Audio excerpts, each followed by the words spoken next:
Comment s'organise la vie en mer? Alors souvent, vu qu'on est deux, il y a toujours une personne qui est un peu dehors et une personne qui est un peu dedans. Celle qui est dehors, elle va essayer de faire avancer le bateau au maximum.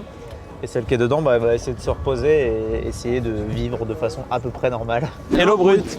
On va participer à la Transat Jacques Vabre et on va vous montrer comment ça se passe à bord du bateau Google Chrome.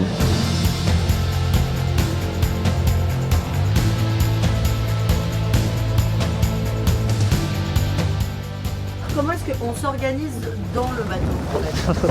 En gros là vous avez la cuisine, donc un joli réchaud qui nous sert à réchauffer notre eau qui sort du robinet qui est ici, connecté en fait aux conteneurs qui sont juste dessous. On fait chauffer l'eau, on le met dans des pots comme celui-ci et en fait là-dedans on met nos repas, des repas qui sont déshydratés, qui ont été tous préparés par la maman de Kiran. Ensuite, il faut bien dormir en mer, donc on a cette super couchette.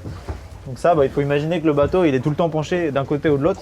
Donc grâce à ces petits palans, hop, on peut se régler et dormir à plat. Donc voilà, on a une cuisine, un lit et après un bureau. C'est là où on va faire toute notre route. On va avoir la carte du monde et on va recevoir de la météo.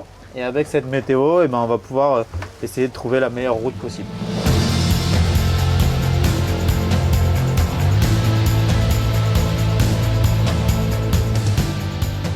Humainement, c'est hyper important d'avoir des gens qui nous soutiennent. Donc, les sponsors, les partenaires, c'est hyper important. On se réveille et puis on voit un beau Google Chrome dans la GV, donc on sait pourquoi on est là, quoi. C'est quoi les pires éventualités auxquelles vous préparez? Ah bon, on peut mourir. La pire éventualité sur le bateau, c'est de devoir quitter le navire parce qu'il y a un problème, quoi. Un gros problème qu'il peut avoir aussi, c'est un homme à la mer. S'il y en a un de nous deux qui passe à la flotte, le bateau est en mode course, donc va aller assez vite, faire demi-tour pour aller chercher le collègue. Ça va pas forcément être facile. Ouais. Ça, c'est une balise. Si le bateau se retourne, on va pouvoir la prendre avec nous, la déclencher. Ça émet un signal mondial qui va permettre en fait d'alerter qu'on est retourné, qu'on a un problème et ça va donner notre position au secours pour venir nous chercher. Vous êtes censé être alerte H24, comment est-ce que vous faites? Ouais, c'est ça. En fait, on reste dans un sommeil qui n'est pas profond. En fait, on est toujours en sommeil paradoxal. Ouais.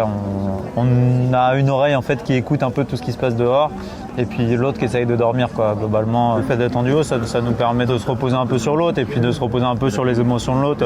Quand il y a quelqu'un qui va aller un peu moins bien, je pense que l'autre il va être là, regarde, ça va bien, ça va bien, on avance bien, c'est cool. Et quand ça va pas du tout, on va dormir. L'idée, c'est vraiment de profiter du moment, d'être heureux, d'être sur l'eau, dans les bons comme dans les mauvais moments.